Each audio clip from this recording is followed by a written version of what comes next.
புகழ்ந்து ஆர்ப்பரித்தார்கள், கொண்டாடினார்கள். அதே போலவே ஓலைகளை, இலைகளை, கிளைகளை பரப்பி அவரை வரவேற்றார்கள். இங்கே ஆண்டவர் அமைதியின் அரசராக, வெற்றி தருகிற அரசராக, மகிமையின் அரசராக வருகிறதை பார்க்க முடிகிறது. முதல்ல யார் அவரு? இங்கே பவனி வருகிற ஆண்டவர் அமைதி தரும் அரசர். இரண்டாவதாக வெற்றி தரும் அரசர். மூன்றாவதாக மகிமையின் அரசர். அமைதி தருகும் அரசராக இன்றைய நாளிலே பவனி வருகிறார். சமாரியா, நம்ம 2ஆம் ராஜாக்கள் புத்தகத்தில் 7ஆம் அத்தியாயத்தில் வாசித்தோம். அங்கே என்ன நடந்தது? சமாரியா நாட்டை சுற்றிலும் என்ன நடக்கிறது? அந்த நாட்டை சுற்றிலும் அன்றைய வல்லாதிக்க தேசமாக, வல்லரசாக இருந்த சிரியா பேரரசனால முற்றுகை போடப்பட்ட ஒரு காட்சி அங்கே பார்க்க முடியும். பல நாட்கள் முற்றுகை போட்டதுனால பட்டணத்துக்குள்ளே, அந்த அலங்கத்துக்குள்ளே அமைந்திருந்த பட்டணத்துக்குள்ளே இருந்த உணவு பண்டமெல்லாம் தீர்ந்து போயிற்று. எனவே அந்த அலங்கத்துக்குள்ளே இருந்த நகரத்தில் உணவு தானியம் கிடைக்காத பெரிய பஞ்சம் உண்டாயிற்று. சாப்பிட்றதுக்கு என்ன இல்லை, சாப்பாட்டுக்கு எந்த வழியுமே இல்லை, எல்லாம் தீர்ந்து போச்சு. இப்போதோ அலங்கத்துக்குள்ளே இருக்கிறவன் எப்படி சாகிறான்? எதிரிகளால் சாகலை, பட்டினியினால சாக ஆரம்பிக்கிறான். இந்த நேரத்தில் அந்த பட்டணத்துக்கு, அந்த அலங்கத்துக்கு வெளியில புறம்பாக யார் இருப்பாங்க? எப்பவுமே தொடத்தகாதவர்கள், தொழுநோயாளர்கள் அந்த பட்டணத்தை விட்டு கொஞ்சம் தள்ளி இருப்பாங்க. அங்கே தான் அவங்க இருக்கணும். அப்படி இருந்த தொழுநோயாளர்களிடத்துல அவங்களுக்கும் என்ன இல்லை, பட்டணத்தில் இருக்கிற ஜனங்க போகும்போது வரும்போது ஏதாவது கொடுத்தா தான் அவங்களுக்கும் பழப்பு, உயிர் வாழ முடியும். இப்போ யாருமே வெளியும் வர முடியாது, உள்ளவும் போக முடியாது. வெளியில சுற்றி யார் காவல் இருக்கிறது? சிரியா தேசத்து இராணுவத்தை சேர்ந்தவர்கள். அங்கே இவர்கள் எப்போ வெளியே வருவாங்க, அடிக்கலான்னு பார்த்துட்டு இருக்காங்க. இந்த பட்டணத்துக்குள்ளே இருக்கிறவங்க பயந்து கொண்டு உள்ளவே பட்டினிலே சேர்த்துக்கிட்டு இருக்காங்க. அப்போ இந்த 4 தொழுநோயாளர்கள் பேசிக்கிறாங்க. அலங்கத்துக்குள்ளே இருந்தால் பட்டினியினாலே நாம் சாவது நிச்சயம். ஒருவேளை வெளியே போனால் யார்கிட்ட சிக்கிக்குவோம்?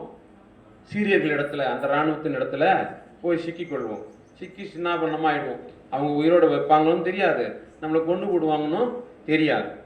இப்படிப்பட்ட சூழலில் தான் இந்த பட்டணத்தினுடைய ஒலிமுக வாசல் அருகே இருந்த அந்த 4 தொழிலாளர்களும் பேசிக்கொள்கிறார்கள். ஆனாலும் அவர்களுடைய ஒரு முடிவு என்னன்னா, நமக்கு வேற வழி இல்லை, இங்கே இருந்தாலும் சாகத்தான் போகிறோம், அங்கே போனாலும் சாகத்தான் போகிறோம். ஒருவேளை அவங்க நம்மளை உயிரோட வச்சாலும் வைக்கலாமா என்னவோ தெரியல, செத்தாலாம் சாப்பிட்றோம், நம்ம வெளியே போயிட்டு அந்த முகாம் இடத்துல போய் செத்து போகலாம் வாங்க அப்படின்னு சொல்லி வாசலுக்கு வெளியே போவோம். நாம் எங்கே போவோம்?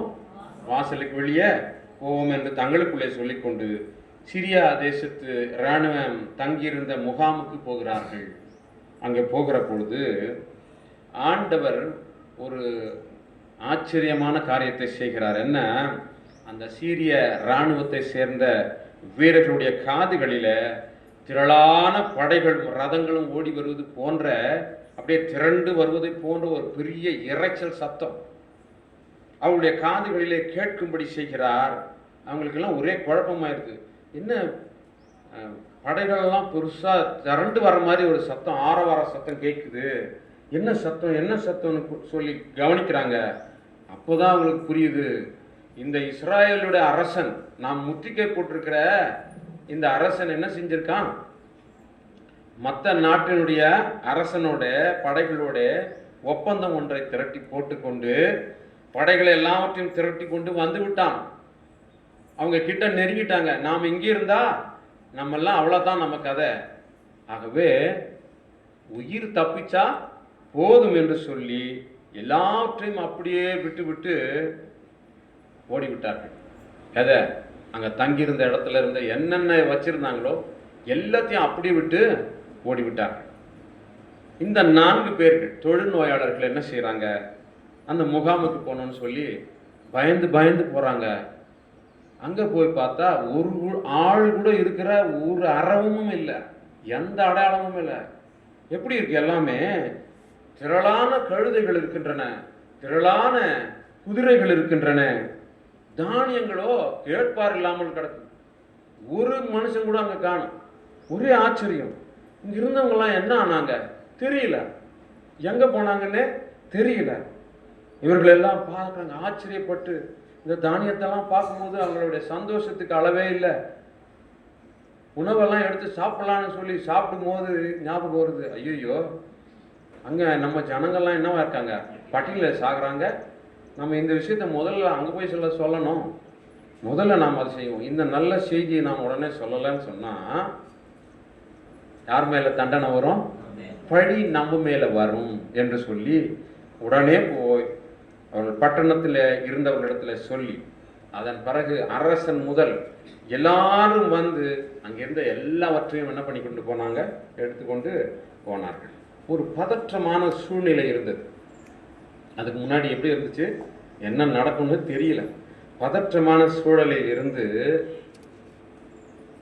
ஆண்டவர் என்ன செய்தார்?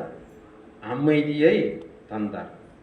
அமைதியின் அரசராகிய ஆண்டவர் தம்முடைய ஜனங்களாகிய இஸ்ராயேலுக்கு இப்படிப்பட்ட ஒரு அமைதியை தந்தார்.